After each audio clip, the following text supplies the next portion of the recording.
Ladies and gentlemen, Deliverance Church at 55, The Journey. It's always a blessing to speak to people who have been part of Deliverance Church ministry, who will give you a perspective of the background, the front side, and even the side views. As they say, every coin has three sides. And that's what we are trying to achieve. In the journey of Deliverance Church, let it hear from the bishops, from the reverends, from the pastors' kids, from the members, from the people who are there, who are here, and even who will be here in the future. Today, I have a wonderful guest who did not join Deliverance Church, but was born in Deliverance Church. Ladies and gentlemen, welcome Reverend Daniel Gichana. Thank you, sir. My brother. Yes, sir. Karibu. Asante. You know you have been my pastor. Thank you, sir. I'm honored to pastor quality men like you. Yes, that time I was young. Right. And stupid. I don't know if I'm still young. Old and wise or still stupid. While Right. in campus, you are leading a team with other young pastors who are leading very great ministries today, called Fun Team in Eldoret. That was the time 2007, before the, you know, in Kenya we describe it before the old constitution and the new constitution. That was before. And I'm blessed to what God is doing in your life. Amen. Maybe for the people who don't know, you can look in the camera and introduce yourself. Beautiful. And tell them one thing or two things about yourself. Right. My name is Reverend Daniel Gichana. I am an ordained minister with the Deliverance Church, and I've been serving as the National Youth Coordinator for the last 13 years. By the grace of God, I've been born in Deliverance Church. My parents met in Deliverance Church, got married in Deliverance Church, and me and my siblings were born into Deliverance Church. So this is a ministry I've grown up in. This is a ministry that I've served in.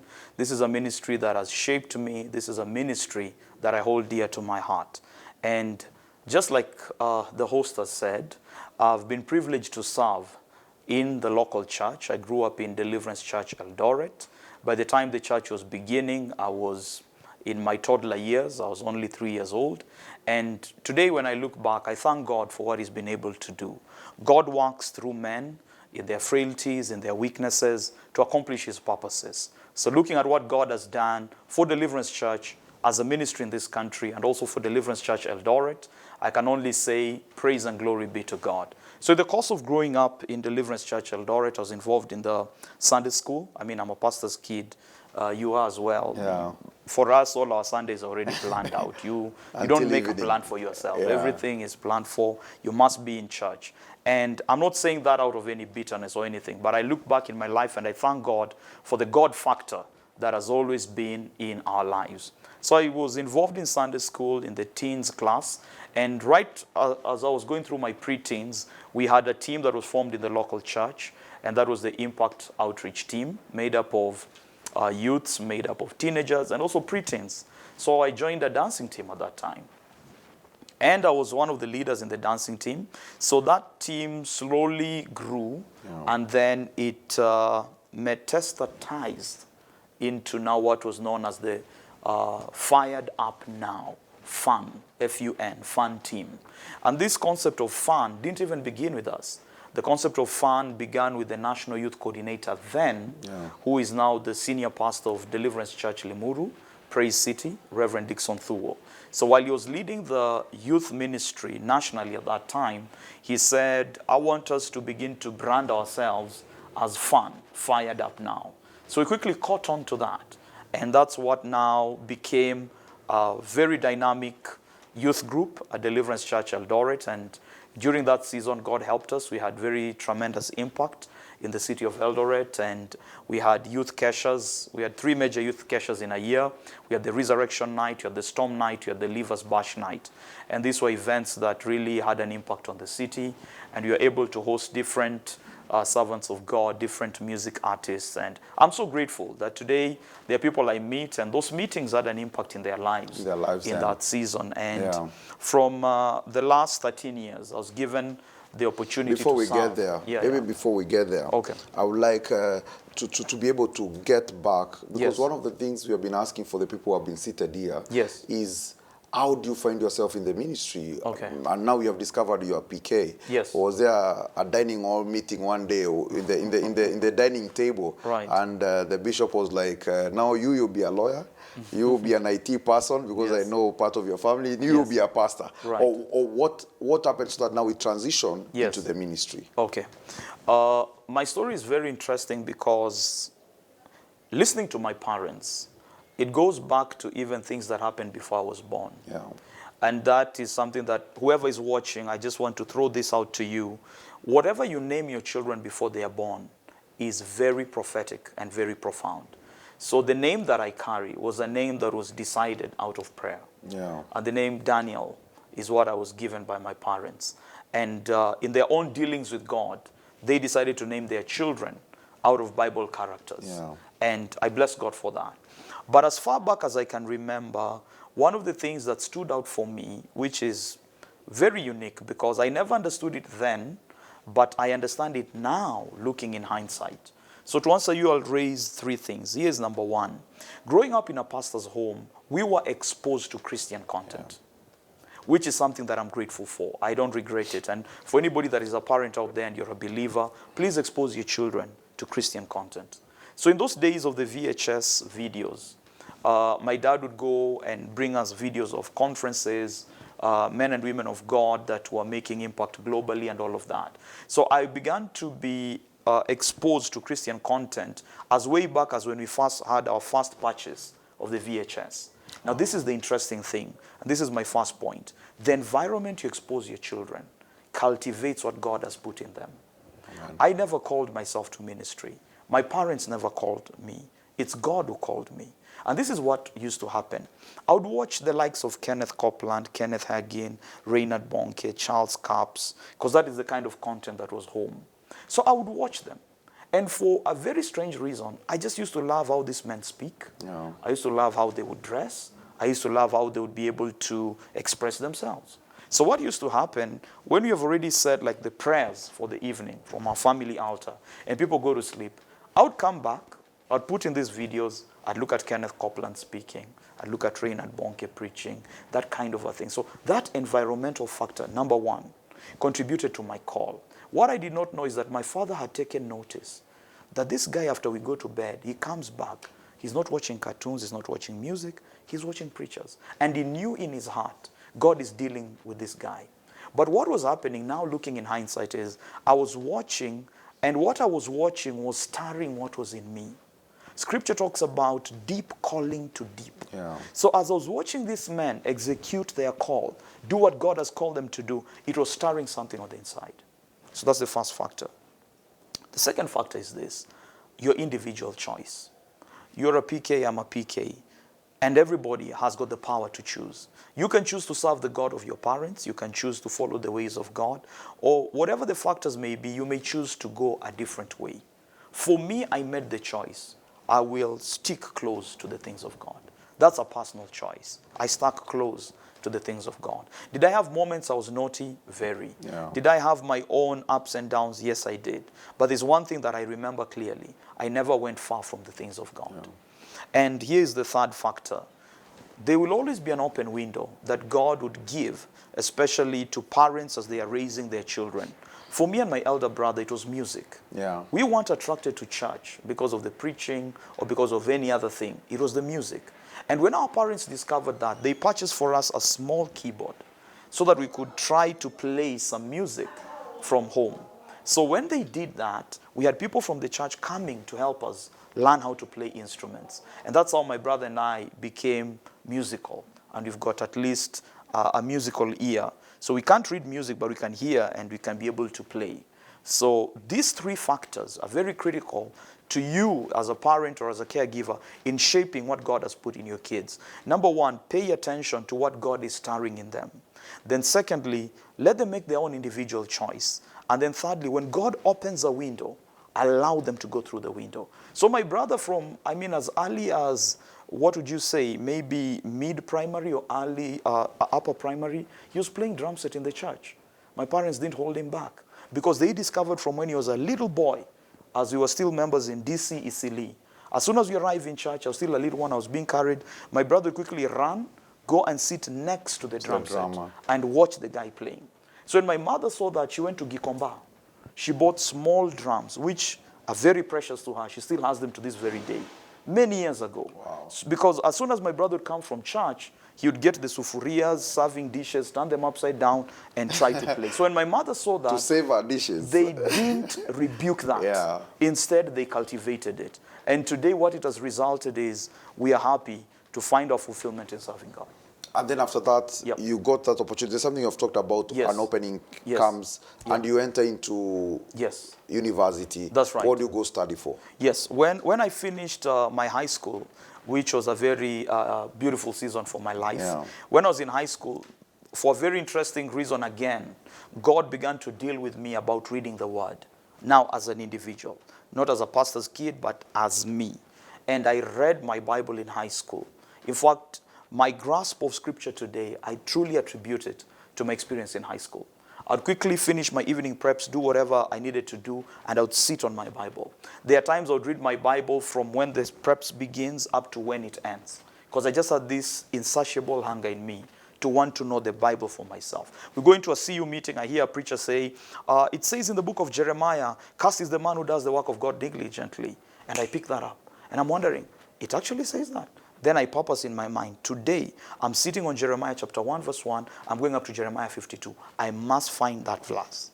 I want to know where it is. So I started to read my Bible. So by the time I'm getting done with high school, it was very evident and clear to me.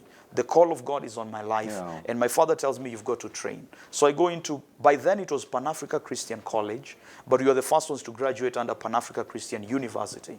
So I go in, I do my degree in Bible and counseling. And then I finish that, I graduate, and I bless God, I graduated with honors. And then I took a year out, then came back to do my master's at the International Leadership University. But then it was referred to as the Nairobi International School of Theology, NIST, in Hurlingham. I do my master's in organizational leadership. And right after that, I get an appointment by the leadership of the church to now serve as the National Youth A Coordinator. PhD, is it on the way? I believe I need to do it. I cannot define exactly when I will embark on it, but it's something I would really love to do. Okay. Yes. Now you come. Which year is this that you're now appointed as a youth leader, as the National Youth Coordinator of Deliverance Church? This was in the month of June, the year 2012. 2012. Yes, And sir. you have spoken about, I think you'll be having a sit down with Reverend Dixon was Right. before that. That's right. So 2012, you're in this seat, you have come Yes. in your strongest years. What do you meet? Is there an office? Is there a file? Is there an handover ceremony? What is this? Because we want to put, for the people seated at Deliverance Church is big in this country and even Right. outside this country. Right. So they think, we were talking with the head of secretariat, and we showed them a secretariat full. Yes. So at that time, was there an office? Was there, or what, when you call, what, you have been appointed, what's there? Well, there was an office, technically speaking. Yeah. But I think that was a season in which more structures were being set up. Yeah. And things were beginning to take a very defined format. Yeah. So I went through an application process. That is one. And then secondly, when the appointment came, it was a public appointment. It was during our pastors and spouses conference. So that when I was appointed, I was prayed for, and I began now to work. So one of the things I did is I talked to my predecessor, Reverend Dixon, to guide me on one or two things. I also spoke with Reverend Margaret Mushai, the National Youth Coordinator, who helped me to begin to now structure what I need to do. Of course, the letter of appointment also defined what I need to do here and there. So immediately I needed to set up like regional structures. People that I can work with within the various regions. No, what I'm asking for, Yes. because we were talking Right. about Reverend Margaret, she was saying when she was Yes. appointed, Right. she was given a file with 2 documents. Okay. And maybe the other question I'll be asking, Yes.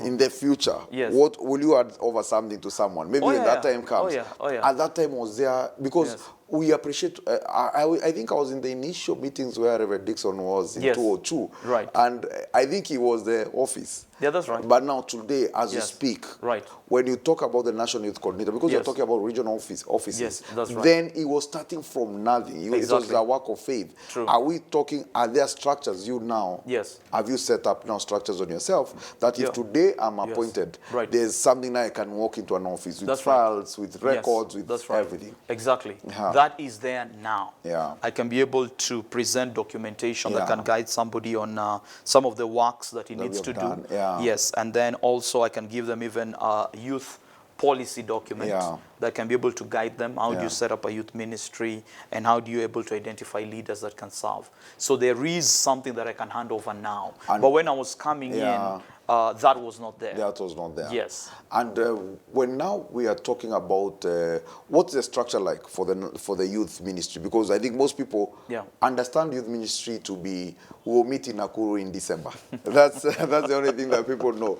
Are we Right. still there? What when you Yeah. talk about the youth ministry, what does Yes. it? Or is it a December meeting? After that, we close and we wait for the next December. Well, the December meeting is always a highlight. Yeah. So that is something that, because it's a highlight, Yeah. it appears like to be the main There. thing. Yeah. But much more than that, we must first begin by defining who is a youth. Yeah. And you're a legal professional. Yeah. So I'll quote this, but I'm subject to your correction. According to Kenya, Yeah. the youth is anybody that is between the age of 13 to 35. Yes. That's what defines the youth to be. Yeah. But under that, you've got like three major groupings. Yeah. You've got teenagers, 13 to 19. You've got people in campus and college, 20 to about 23, 24. And then you've got now the senior youth, that is 25 heading up to 35. So you have that. Then the youth ministry, one of the things that I've been very keen to do is to work with the regional overseers. Yeah. Because I can't be everywhere, I can't Yeah. know everyone. So I rely on them to give me people that they feel within this region, these people are passionate about the youth, these people are running with this thing, and we can be able to connect them with the secretariat to be able to execute what needs to be done. So that's one of the things I do.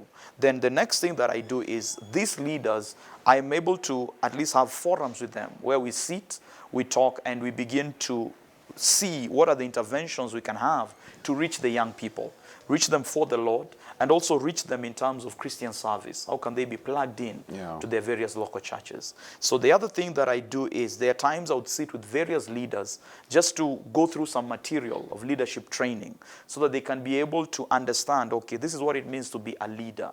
This is what it means to sacrifice. This is what it means to be committed behind a vision. And that has had its own challenges. But by the grace of God, I can comfortably say, in all of our regions, there are people that are running with the youth ministry. They've got their own leadership structures, and they are also executing part of the mandate, which involves regional youth conferences, Yes. sub-regional youth conferences, which are things that are happening in quite a good number of our regions. So at least what we are saying now, we have Yes. moved from the local church meetings Yes. to now we have sub-region having their own meetings, Yes. the region, and now Yes. the national that we meet Yes. in December. That's right. Maybe one thing that you can be able to, from where you sit, Yeah. what is that one thing you can say when we started, the impact? What is the Yes. biggest impact? Like a very nice moment, you can be like, Yeah. this was that moment. In fact, people call it the Bab moment. Yes. That changed something in your ministry, in Okay. terms of the youth ministry now. Okay. I think it has to do with the rebranding. Yeah. Because when you talk about 2002, and I was also in the same Yeah. conference, by then we were high schoolers. High schoolers, yeah. But at that time, the conference was known as the National Youth Impact. Yeah. So when I came in 2012, we still had it as the National Youth Impact. But from 2013, we flipped it now to Raise Your Game. Yeah. Now, Raise Your Game is simply an acronym that others have used and many others are using. We've not trademarked it or anything like that. But for us, RAISE is an acronym for relationships, academics, identity, spirituality, entrepreneurship. Because what I had in my mind was, let's do a youth ministry that is impacting the holistic person. So yes, you're coming into a church conference, but in this conference, we want to touch your relationships. We want to empower you academically. We want you to be secure in your identity. We want you to be a spiritual person. And we also want you to learn something about entrepreneurship. So that shift, and over now the years, it has begun to develop a life of its own, would be that light bulb moment. Why Deliverance Church meetings December Yes. are in Nakuru? Okay. Have you thought of maybe changing venues? Have you thought of changing locations? Right. Or why Nakuru? Okay. Well, for a number of reasons. The first one, I don't want to sound rude, but it is what it is. We follow the direction of the general overseer. Yeah. So the general overseer is happy for us to have it there. Yeah. He has not told us it must happen there. It can Yeah. go to different other Yeah. places. But now I'll speak for the second reason, which is more administrative. Yeah. Logistically, Yeah. it works ideally for us. Yeah. As we're talking right now, one of our largest single church facilities is Deliverance Church Nakuru. Yeah. So you have a premise that can accommodate numbers. Where LCC is located in the city of Nakuru is very strategic. We've got schools nearby. So that helps us in accommodation dynamics. Take it now to reason number 3. Because it's been in Nakuru over time, Yeah. there are systems which have already crystallized in Around terms it. of making it happen. Now, to move it to different places, it's possible. But anyone that has ever organized an event, I'm not talking about somebody coming into an event to be happy, to enjoy and, feel good and everything. I'm talking about organizing an event. You've got to consider certain dynamics. This meeting, our highest attendance are normally teenagers. Those are the ones that come. Yeah. So I've got to put myself in the shoes of a caregiver or a parent. Can I send my kid from some corner in the country to go into the city of Nairobi for a conference of a whole week? Now, if the parent himself does not even feel comfortable being in Nairobi and knowing all the twists and turns here and there, or put even Nairobi aside, use even Mombasa, it becomes more of a security concern as compared to release them to come to a place like Nakuru. So I've got to think logistically if this thing has got to move to different other cities, because there are dynamics that come from an organizer's point of view, not an attendee's point of view. If you tell, young people, hey guys, we're having a conference in Mombasa, it's exciting. Yeah. They're not thinking anything. Tomorrow They're like, in yeah, man, Kisumu. we are Yeah, going, let's it's go. exciting. Yeah. But for you, who is like a convener, Yeah. there are too many dynamics that kick in. How many numbers are we talking about? Maybe for people to understand when you say logistics, are you Yes. talking about logistics of 50 people? Well, by the grace of God, and we thank God for the impact of DC over 55 years, Yeah. that conference attracts thousands. Thousands. Yes, we've crossed 1,000 before, 1,500 before, 2,000 before. Yeah. COVID slowed us down Yeah. because the school calendars got affected, both for high school and colleges. So for a period of 3 years, our momentum died. We were not able to have the meeting. So 3 years after, we've been revamping it. Rebuilding again. And what we see every other year is that the momentum is peaking and the numbers are peaking. So we're trusting God will be able to still push beyond 2,000 and move into other numbers. I salute the DOF. The women's conference has been a phenomenon because they grew, and before you knew it, Nakuru was too small. Yeah. Now they had to move to Kabarak. Kabarak University. Yes, right. Maybe I'll be having a chat with the DOF coordinator. Yes. Because that's extraordinary. I'm telling you. Holding 5,000 people in one place for Yes. a week, it's something else. That's right. So my question is, Yeah. as you sit there, God Right. has blessed you to be at a decision-making organ of Yes.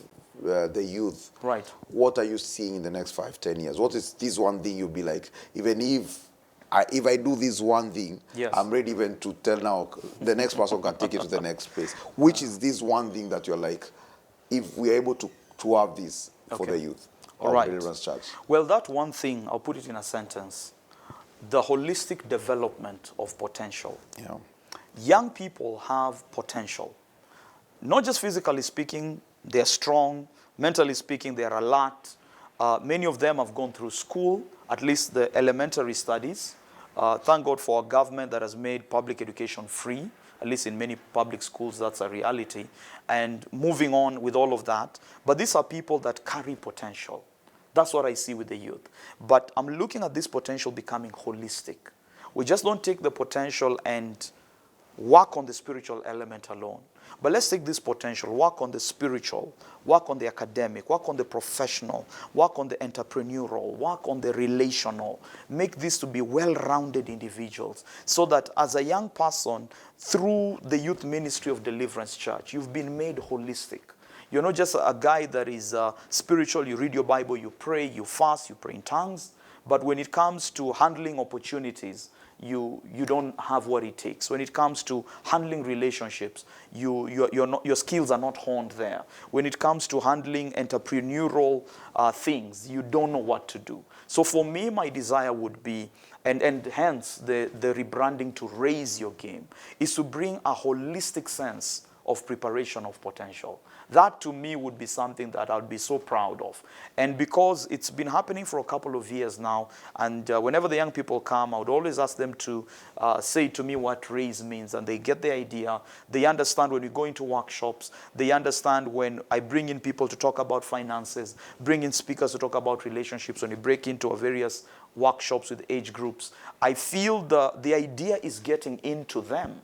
But you must remember that the youth are transitional. So my desire would be if our pastors would capture that. So we just don't see youth as people that are a demographic in the corner of the church, but to see them as individuals carrying potential, and they've been entrusted into our hands for us to shape that potential. And how do you deal with, how are you able to incorporate now the youth that grow?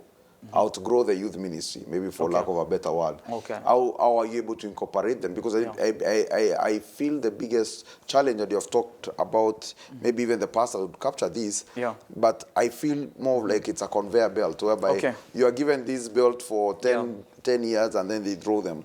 So you have built this person relations, economic, entrepreneurship, all those holistically. How are you enhancing that potential now to be able to be a blessing? Well, have you been able first to do that? Have you been able to have those people when they leave be part of the ministry? I strongly believe that that conveyor belt, if I can use that analogy, needs a little bit of some work. Because when you look at our way of life in Kenya, a lot of people would leave even their towns where they've grown up in pursuit of education, in pursuit of jobs, in pursuit of opportunities, others even for reasons such as marriage. And this would mean they move into other settings.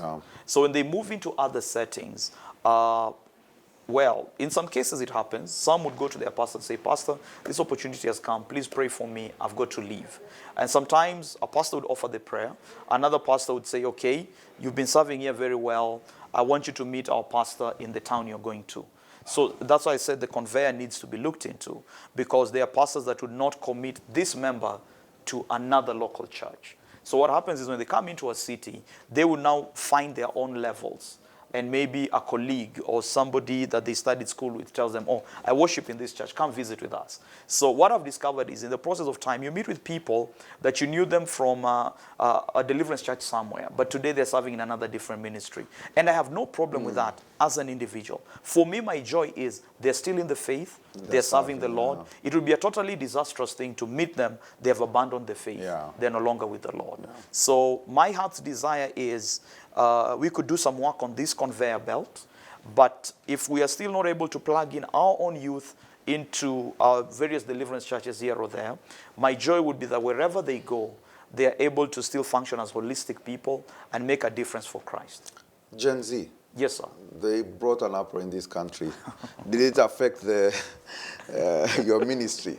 Or what? In fact, the question I'm asking. Yes. The Gen Z have brought a different mindset in the country. That's right. One, they're very outspoken. Yes. Number two, they only fear porridge and God. So how do we, but they are very energetic. That's and right. we have seen even other ministries across the country of maybe pastors even have seen, you have ministered with them in Nakuru. The way they have been able to harness their different ministries in the youth. How do you think now being at the apex of the National Youth Coordinator of Deliverance Church, how those energies of the Gen Z, how are you able to bring them and coordinate them to be something positive, not a distraction for the church? Or how do you balance this? That may be the question. Well, I thank God for the Gen Zs in this regard, that they are a generation that's coming behind the millennials, where you and I fall in. And there are concerns they have had, which are legitimate concerns. I feel it's important for them to be listened to, because they're not just, venting for the sake of venting. They're speaking factual. They're speaking from a place of information. Now, I look at it from a scriptural point of view.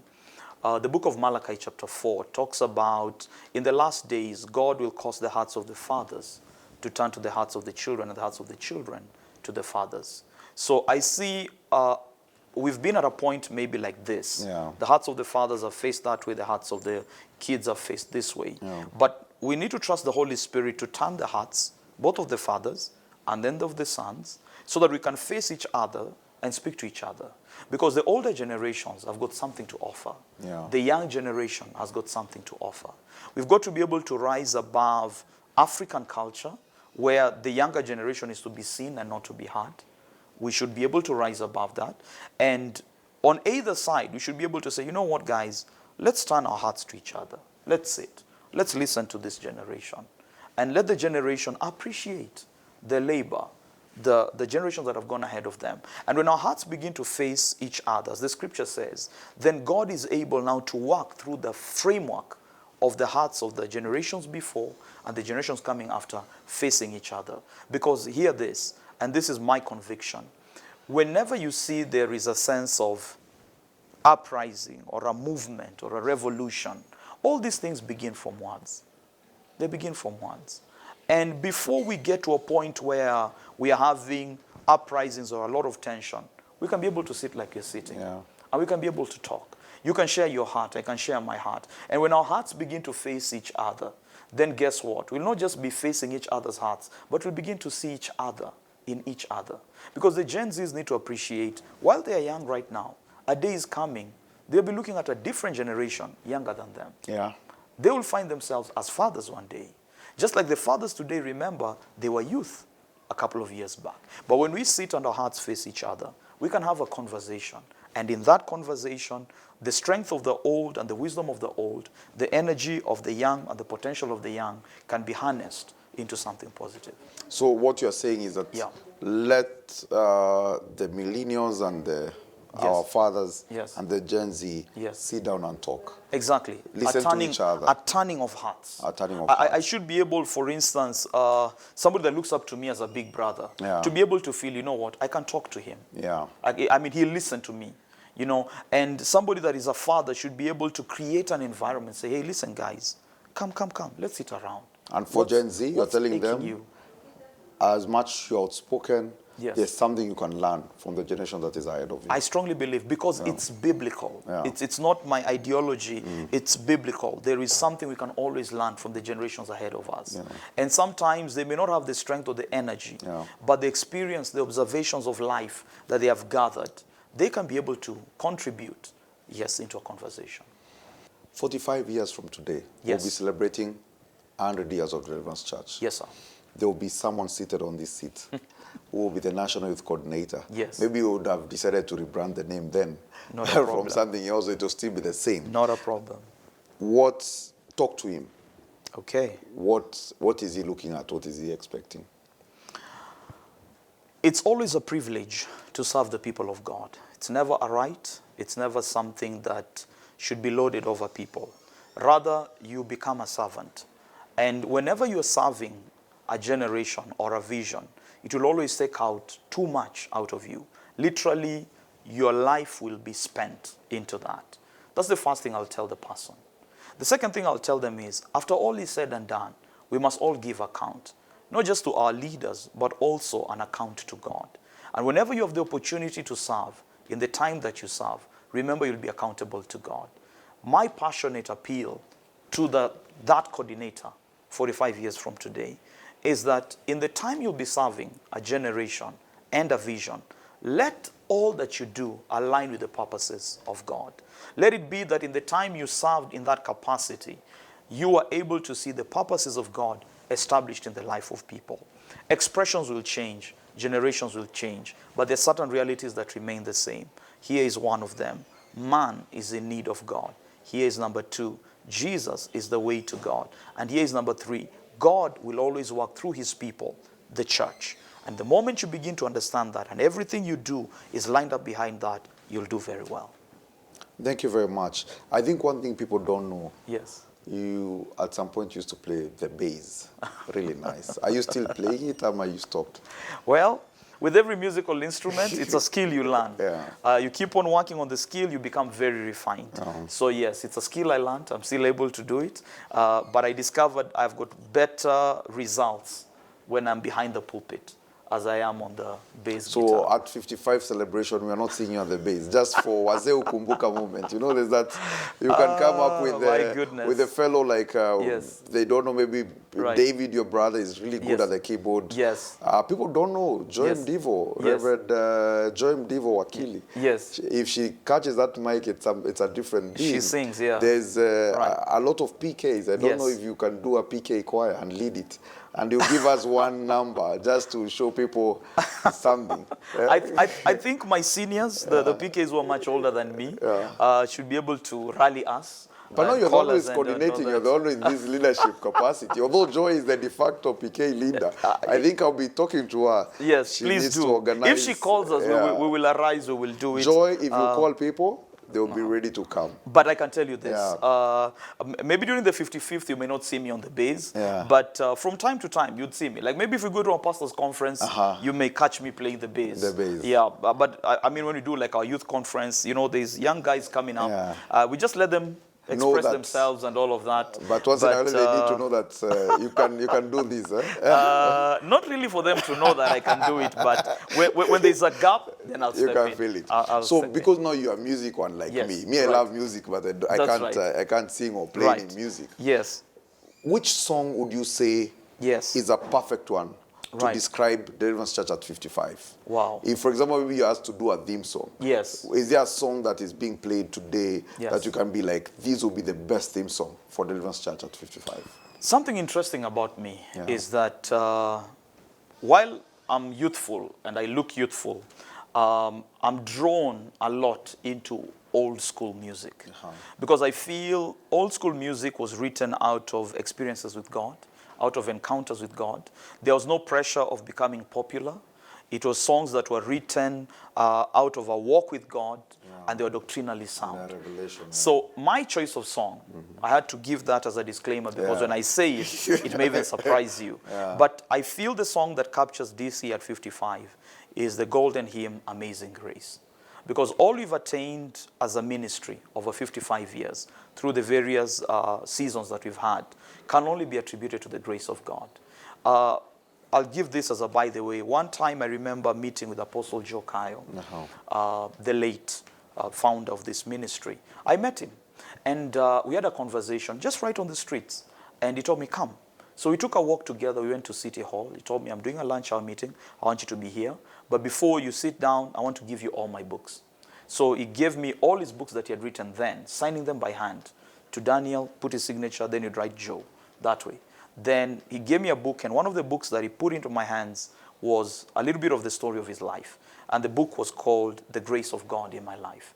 And he told me, this book will tell you about my stories. So if I would give a song today for DC at 55, it would be Amazing Grace. Because we started off by the grace of God. The grace of God has carried us. And also going into the future, whatever the number of years the Lord will allow this ministry to be here before his return, it will still be a work of grace. When we'll be closing, Yeah, you'll be singing for us the Amazing Grace. So prepare for that. Maybe another question I would like to ask as we close. Yes, sir. You have been privileged to sit at the feet and at the table with the men of God. Yes. And the fathers of this ministry. Yes. Very closely. In Yes. fact, I would say you have had the privilege to have a front seat view, to see them at Yes. their highs, at their lowest, Yes. and everything. What is one thing can you say you have learned from them? Yes. There's one thing you can, if you borrow that, you're like them. You'll Yes. be able to go the full length. Yes. Still, because the biggest challenge you're having is that people, majina inaharibika, but their names, they have been able to Yes. walk in light and Right. integrity. Right. What is that one thing you can say? Or maybe an experience that you have sat with them and you're like, this is amazing, man. Yes. I thank God. It's really not anything I have done. It's purely the fact that I'm in ministry circles. My life is ministry. That's my 8 to 5. So that gives me the privilege to meet with servants of God and interact with them closely. The servants of God have had the opportunity to be a driver when you're going somewhere with them. The men of God have had the privilege to carry their bag when they're going to minister somewhere. I've had the privilege to sit with them and interact, even up close. Maybe just the two of us in the car. And if there is one thing I would say is simply this. Paul captures it in 2 Corinthians chapter 4. He says, but we have this treasure in earthen vessels, so that the excellency of the power may not be of us, but be of God. These are men that when I've interacted with them, I get the two. I get the earthen vessel, and then I also get the gift of God. This is what I mean. You're a PK. There are times you've seen your dad under the anointing. Yeah. You've experienced the gift of God in him. Yeah. There are times when you've seen him maybe battling a flu. Yeah. Or at a discouraged moment. Yeah. That's the earthen vessel. And keeping the balance between the two is one of the things that I've learned from these men. Because there are times I would sit with servants of God, and as we are interacting, I'm able to pick, I'm interacting with the gift of God in the man. And there are times I would sit with them, and in our conversation, I'd hear him say something, then I'd be like, this is the earthen vessel. The discernment between the two makes you survive in corridors of such like men. But the balance between the two keeps you going as a minister for the long run. For me, I've been praying to God that I'm never familiar with them. Because sometimes you sit in these tables and you keep reminding yourself, don't be familiar with the grace and the anointing upon their lives. That's right. These have been amazing. I just feel like we have just scratched the surface. Talking to Reverend Daniel Gichana, the National Youth Coordinator of Deliverance Church. Deliverance Church at 55, the journey. We'll be talking to more pastors, more regional overseers, sub-regional overseers, members, pastors' kids. And as we close today, amazing grace. Take us home. I'm not a very good singer. When you become a preacher, sometimes you don't handle your voice box very well. But then let me give you two verses in that song that really impact me. One of the verses says, through many dangers, toils and snares, I've already come. It's grace that has brought me thus far, and grace will lead me home. And in the journey of this great ministry, I've only been privileged to be born into it. But by the time I was coming into the picture and understanding ministry, there had been mountaintops and valleys. But looking back, I understand what sustained them was the grace. And I'm convinced even moving forward, it will still be grace. Second verse in the song, not the exact verse number 2, but this second verse puts it this way. When we've been there 10,000 years, bright shining as the sun, we've no more less days than to sing of God's grace. And that is it. Amazing Grace will be my choice for this year 55. Thank you very much. This December 3rd, 4th, and 5th, let us meet as we celebrate the goodness of the Lord. DC at 55, the journey.